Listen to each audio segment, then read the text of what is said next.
El gobierno usa grupos de choque como en Venezuela y Nicaragua. Mineros y campesinos desbloquearon calles con dinamitas a palo y chocolatazo. La diputada Jimena Costa denuncia que contratan drogadictos y ex convictos. La gente no olvidará lo ocurrido en La Paz, Cochabamba, Santa Cruz y Montero, en las primeras dos capitales.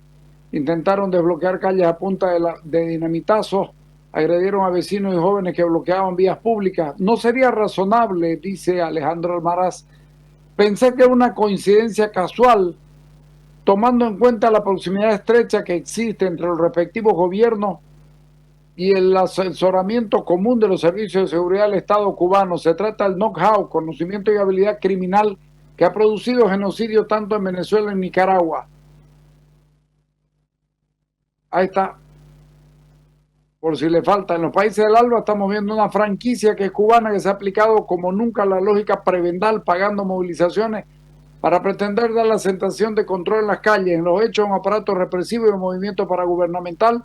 Es una franquicia cubana que se quiere aplicar en Bolivia, manifestó la diputada Jimena Costa.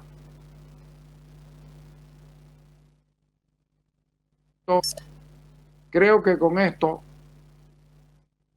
creo que con esto ya está. Les queda muy claro a todos de que los pandilleros los conoce bien y los tiene a su alrededor. Menos mal que yo tengo viejo, lo que les dé la gana, pero mierda, la memoria intacta. Fui en el corte, tac, abrí la computadora, busqué y ahí está. Y vean dónde se replica este problema de contratar pandilleros y quiénes lo hacen. Chávez, los cubanos, los países del ALBA, Nicaragua, Venezuela, probablemente algunas otras de aquí más cerca. ¿Saben qué? No tienen límites. No tiene límite. La ventaja para nosotros es que allá al otro lado está Evo Morales. Entonces, como está allá al otro lado, es fácil darse cuenta de para dónde va.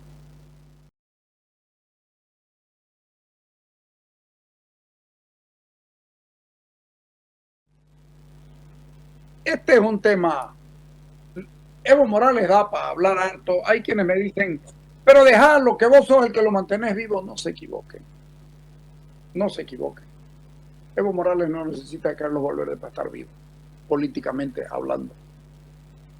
Evo Morales necesita seguir hablando para atrapar incautos. Él tira su red y agarra a muchos. En Oruro había harto joven. O sea, no se equivoquen. A Evo Morales hay que perseguirlo mediáticamente. Donde él esté, hay que hablar. Donde él esté, donde él diga algo, hay que contradecirlo, hay que demostrarle a la gente porque nuestra gente tiene poca memoria. 14 años y tres elecciones. La del 2005, la del 2009, la del 2014 y esta última que la pudo haber ganado en primera vuelta, en segunda vuelta, la pudo haber ganado en segunda vuelta hasta la segunda vuelta y probablemente perder en la segunda vuelta. Pero no es que Carlos Valverde lo hace vivir, ustedes no me den tanto mérito a mí. Evo Morales vive a pesar de Carlos Valverde, si ustedes quieren. Y como no soy pretencioso, lo que hago es no dejarlo en paz. Pone el post de Evo Morales hoy en. Es lamentable que algunos medios tergiversen mis declaraciones para desprestigiarme. Siempre he hablado de que el Estado debe generar políticas públicas de apoyo a los jóvenes para evitar que se vinculen a pandillas como en algunos países. No ha dicho eso en su discurso, ustedes lo escucharon. Y además, yo quiero saber qué es lo que hizo por los jóvenes, aparte de darle 200 pesos a fin de año, y de pagarle a las promociones, como les dije, como 60 millones de bolivianos para que lleven las promociones o su nombre de él o el de Álvaro García Linera, y después de eso cagarse en la gente y fomentarles borrachera, fomentarle una cosa y la otra. No se pueden aplazar, nadie se puede aplazar porque la nueva educación, mala calidad educativa, no somos parte del PISA. ¿De qué está hablando? De que a él le preocupa eso. Poné ese de página 7, el 2019, en octubre del 2019, gobierno usa grupos de choque como en Venezuela y Nicaragua, pero si lo amplías, vas a ver ahí encima de la foto, van a ver lo que dice. Jimena Costa denuncia que contratan drogadictos y exconvictos. Y este hombre nos está diciendo a nosotros que él siempre se preocupó por políticas en favor de la gente para evitar que sean, cuando es lo que le interesa y le va a interesar siempre al socialismo del siglo XXI, le va a interesar siempre, mientras la gente más ignorante sea, mientras menos conocimiento tenga, mientras más farristas y mientras más de joda sean, mucho mejor. Se parecen a la ultraderecha, que también se comporta así, de eso no hay duda, pero lamentablemente las ultras siempre terminan tocándose porque esto es redondo. Para ellos la política es redonda, para algunos de nosotros la política es lineal. Y nos dice, desde el lugar en el que estés, toma el centro, porque en el centro donde se discute no el poder, sino el gobierno, porque para mí es más importante gobernar bien que tener harto poder. Pero escuchemos lo que decía el diputado, que estaba muy ofendido porque él es un hombre de trabajo. Dale.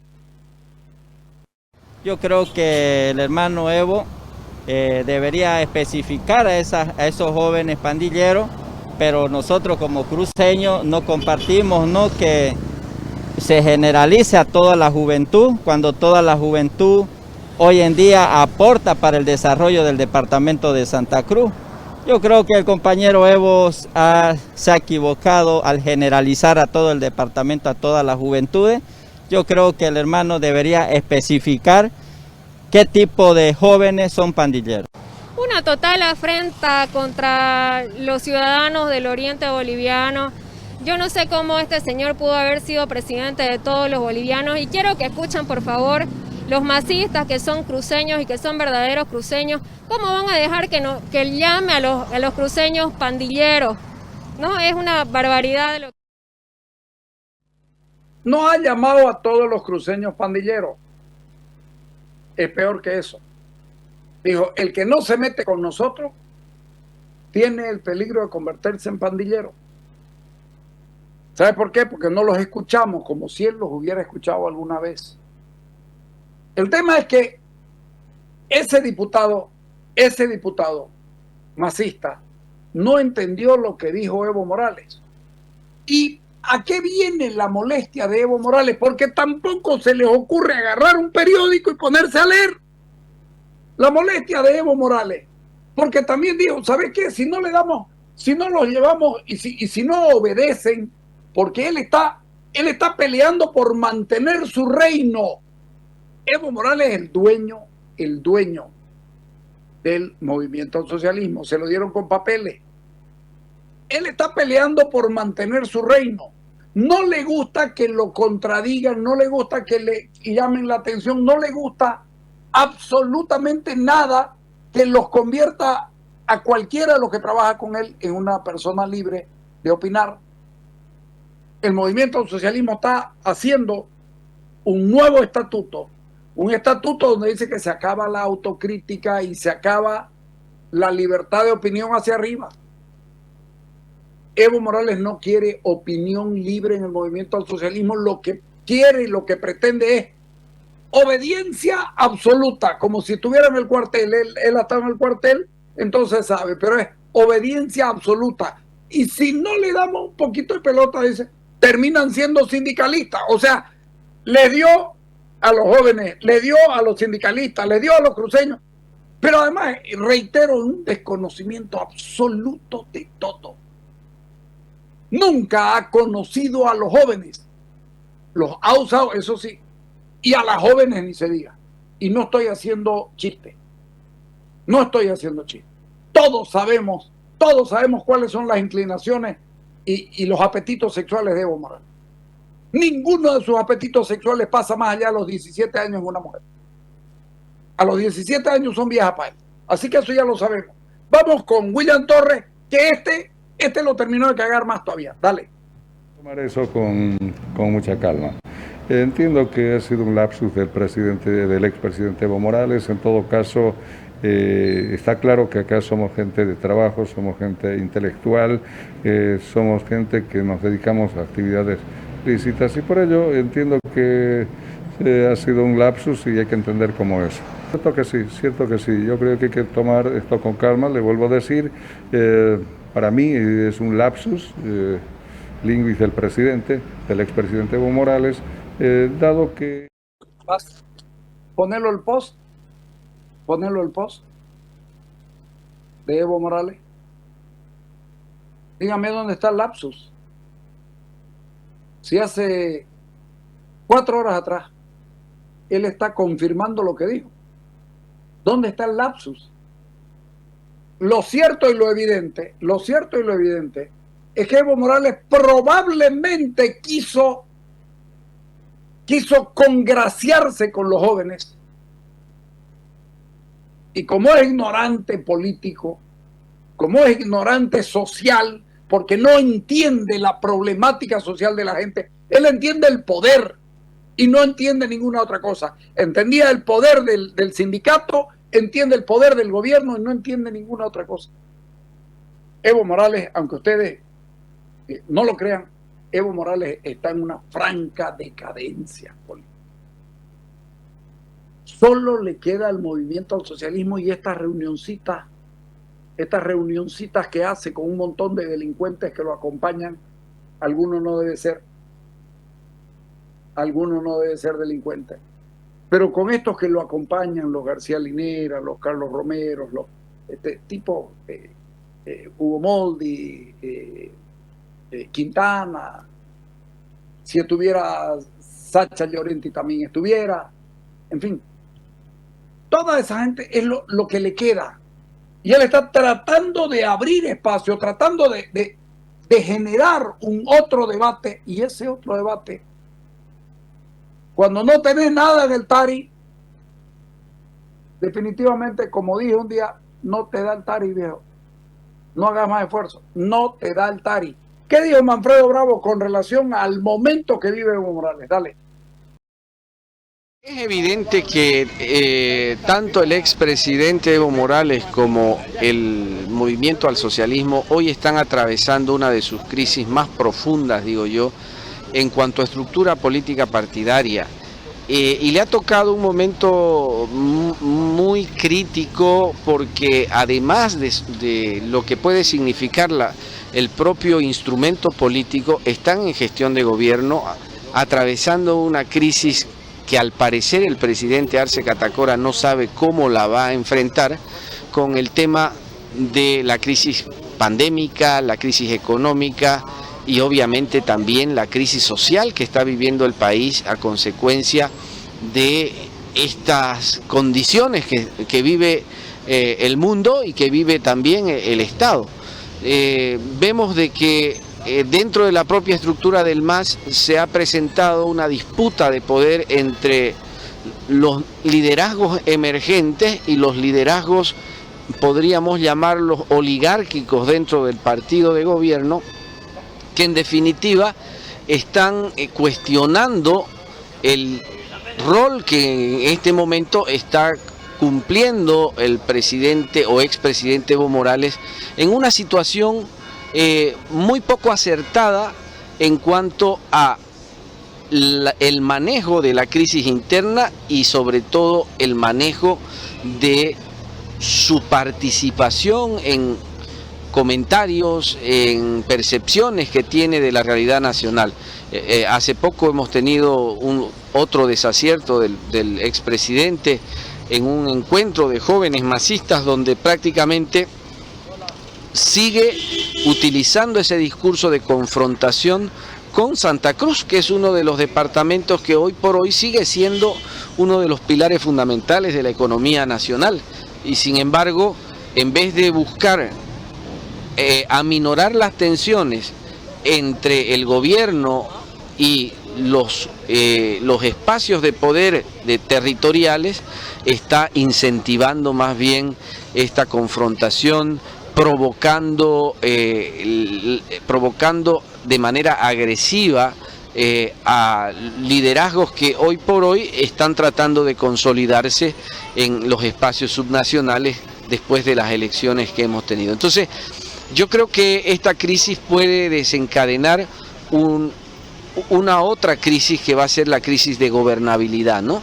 Y obviamente en el proceso de construcción de espacios de diálogo para concertar entre el gobierno nacional y los gobiernos subnacionales espacios que pudieran generar, digo yo, ideas creativas para enfrentar de manera coordinada y de manera comprometida y responsable la situación que está viviendo actualmente el país. ¿Podemos pensar que Evo Morales muestra un perfil más de dueño del partido que un dirigente? Yo creo que Evo Morales se creyó el cuento, ¿no es cierto?, de que era un enviado místico del cielo y que su misión era dominar el Estado boliviano, el territorio boliviano, y el instrumento para esa dominación era el partido. No se ha dado cuenta y no termina de darse cuenta de que en un sistema democrático hay una competencia regulada en determinados momentos, pero esos procesos terminan y definitivamente lo que la población está esperando de alguna forma es que las autoridades electas hagan gestión. Y dentro de su propio partido hay liderazgos emergentes que han sido también resultado de estos procesos que buscan legítimamente una mayor participación en la toma de decisiones partidarias. Cuestión que esta oligarquía que se ha creado dentro del propio MAS no está permitiendo el acceso. Por lo tanto, ¿qué es lo que se puede esperar de este proceso? Una implosión interna, ¿no es cierto?, que pudiera generar que estos nuevos liderazgos empiecen a buscar otros espacios para rearticularse en una propuesta distinta. Eso es lo que puede pasar con el MAS y eso obviamente también debilita la estabilidad del propio gobierno en cuanto a su cohesión interna para llevar adelante las medidas que tenga que llevar. Bien, bien, Manfredo, bien, Dani. Arce no sabe enfrentar la crisis. No ha comenzado a gobernar Arce. Comparto con Manfredo en el concepto amplio de lo que él ha dicho, la oligarquía, porque en el MAS hay una oligarquía que es el poder de los pocos privilegiados que quedan. Pero fíjense ustedes cómo se va marcando la diferencia. A Andrónico Rodríguez le costó muchísimo llegar a ser senador de la República.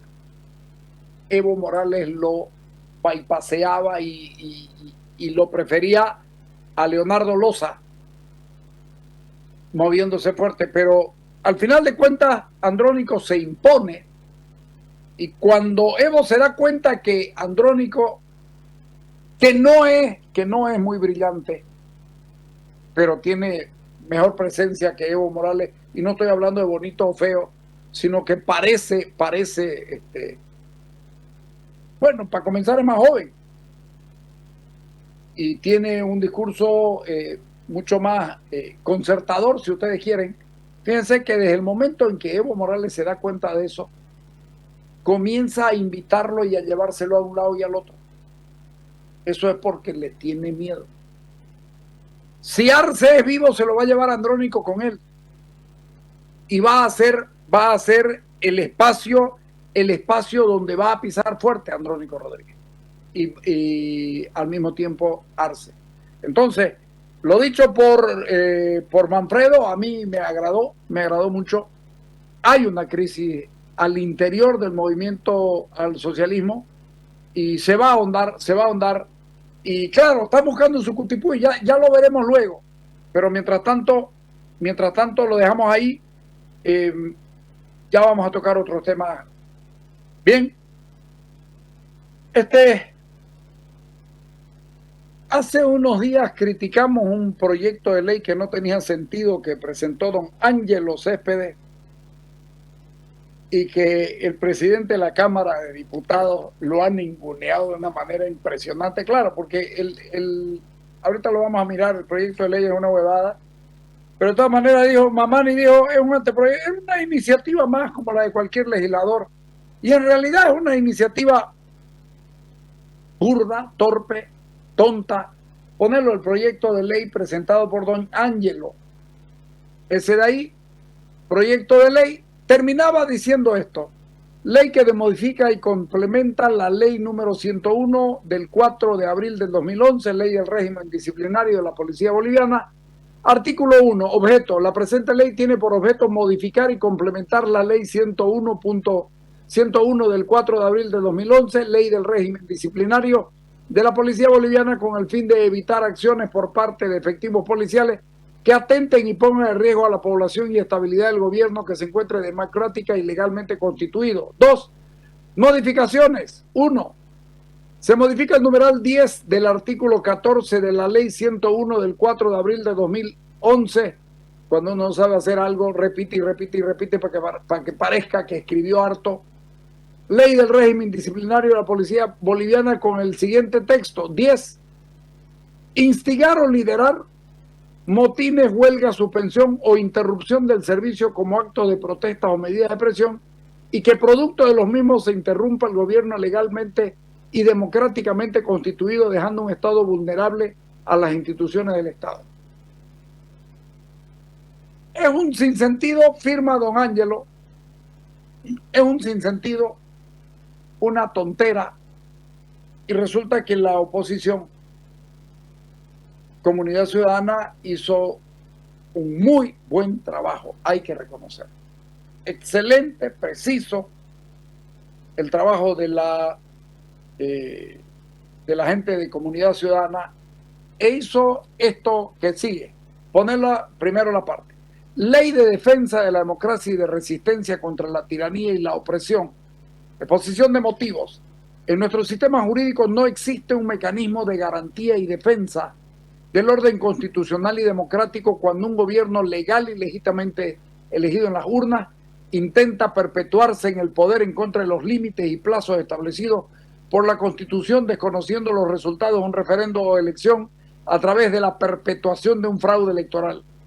En estos casos de premeditado quebrantamiento del orden constitucional y democrático, los gobernantes democráticos pierden la legalidad y legitimidad de origen y ejercicio, porque subvierten el orden constitucional y democrático para satisfacer ambiciones personales de poder, generando un camino irreversible a la tiranía y opresión de los ciudadanos que han expresado en las urnas una voluntad categórica e inequívoca que se mantengan los límites al ejercicio del poder político del Estado. La falta de un mecanismo efectivo de defensa de la Constitución y la democracia en esta situación especial de gobernantes democráticos que por exceso y abuso del poder se constituyen en gobernantes de facto, pone en vilo los derechos humanos de todos los ciudadanos y genera una crisis de Estado que compromete la estabilidad del país en todos sus ámbitos político, económico y social. Por esto la urgencia de establecer el mecanismo de esta ley como un freno preventivo para todos esos excesos y abusos que comprometen la convivencia democrática entre los bolivianos. Andate al final para que veamos lo que viene en eso. Pero fíjense ustedes, está pero tan bien escrito. Claro, hay doctrina, hay conocimiento, hay estudio, y entonces el proyecto de ley que tendría que aprobarse y nos mostraría un masismo democrático, pero no lo van a hacer. Poner lo que dice el proyecto de ley. Para mí está muy bien hecho. La presente ley tiene por objeto establecer garantías y medidas preventivas para la defensa de la democracia y la resistencia del pueblo boliviano contra la tiranía y la opresión. Ahora un ratito. La Constitución Política del Estado, nos dice a todos nosotros que es la ley de leyes y que garantiza la democracia, garantiza el Estado de Derecho, pero resulta que en este país nuestro había habido que tener un candado para el candado, porque ya nos pasó el 21 de febrero. Fuimos a un referéndum que es la máxima expresión de la voluntad popular y sin embargo Evo Morales lo taladró el referéndum, se fue a un tribunal constitucional completamente coludido de corruptos y un montón de cosas y terminaron haciéndolo participar a Evo Morales en una elección y terminaron con un poder electoral que también le dio lado y terminaron con absolutamente con todo el orden legal. Y entonces esta ley, este proyecto de ley subsana todo aquello, escuchémoslo, es decir, miremoslo: pérdida de legalidad y legitimidad. Los gobernantes que, habiendo accedido democráticamente al poder del Estado, utilicen cualquier medio para quedarse en su ejercicio en contra de los límites y plazos de su mandato constitucional, desconociendo la decisión soberana del pueblo expresada en un referendo o elección, o realizando fraude electoral, perderán su legalidad y legitimidad de origen y ejercicio. Esto de origen es muy importante, de origen y ejercicio es muy importante, porque el origen te lo da la urna. El origen te lo da la urna. Y el ejercicio te lo da el ir a votar. Y entonces van a perder esa legitimidad de yo voy a votar y yo genero un mandato. Entonces, para mí está muy bien trabajado. Carlos Alarcón debe haber trabajado unas buenas noches ahí. 3, fíjense esto es básico, Fidelidad con la Constitución y la democracia. Las Fuerzas Armadas y la Policía Boliviana, cuando un gobierno democrático, por las razones indicadas en el artículo precedente, pierda su legitimidad y legitimidad de origen y ejercicio, su legalidad y legitimidad de origen y ejercicio, deberán defender por todos los medios necesarios y proporcionales a su alcance el orden constitucional y democrático y el derecho de resistencia de los ciudadanos contra la tiranía y la opresión. Esto es muy importante porque te está poniendo, a mí me encanta el proyecto este, lo he leído hartas veces, te está diciendo las Fuerzas Armadas y la policía son instituciones fundamentales del Estado, no del gobierno. El gobierno ejerce la Constitución o ejerce el mando constitucional y en tanto y en cuanto sea legal, no viole la propia Constitución, tiene el derecho al uso legal y proporcional. Ha habido mucha desproporción en el gobierno de Evo Morales y en el de Yanine Áñez en el tema de ¿cómo se llama? Sencata. Ha habido, nosotros lo hemos denunciado, pero fíjense, señores, no vamos a salir, discúlpenme, pero no vamos a salir, no está bien lo que ustedes están haciendo. Y eso no es un golpe de Estado. Es la preservación, es decir, yo me debo a la Constitución. La Constitución dice, se respeta el derecho humano, se respeta la ley. No que yo lo volqué el referéndum, que acudí. No, pero es que vos, después del referéndum, ya no tenías recurso ulterior y no podés hacer eso. Eso es lo que nos está diciendo esto. ¿Sabes lo que nos hubiéramos ahorrado? Esto de aquí es un candado al candado. A mí me parece fantástico ponerlo nuevo. Las Fuerzas Armadas y la Policía, cuando un gobierno democrático, por las razones indicadas en el artículo precedente, pierda su legalidad y legitimidad de origen y ejercicio, deberán defender por todos los medios necesarios y proporcionales a su alcance el orden constitucional y democrático y el derecho de resistencia de los ciudadanos contra la tiranía y la opresión. Los gobernantes democráticos que por las razones indicadas en el artículo 2 de esta ley pierdan su legalidad y legitimidad de origen y de ejercicio, incurrirán en el delito del quebrantamiento del orden constitucional y democrático y serán sancionados con la pena establecida por los delitos de traición a la patria. Un poquito para arriba, y los delitos de traición a la patria, y piden 30 años de cárcel sin derecho a indulto. Los gobernantes que, habiendo accedido democráticamente al poder del Estado, utilicen cualquier medio para quedarse en su ejercicio en contra de los límites y plazos de su mandato constitucional, desconociendo la decisión soberana del pueblo expresada en un referendo o elección, o realizando fraude electoral, cometerán delitos de quebrantamiento del orden constitucional y democrático y serán sancionados con la pena de reclusión de 30 años sin derecho a indulto. Y el partido pierde o se le cancela la personalidad jurídica. A mí me parece triste, evidentemente triste, que tengamos que llegar al extremo de ponerle un candado al candado. Puta, pero en este país nuestro, conociendo la tentación totalitaria de más de uno, creo yo que bien vale la pena. Corte y nos volvemos a ver en un ratingo más. Dale.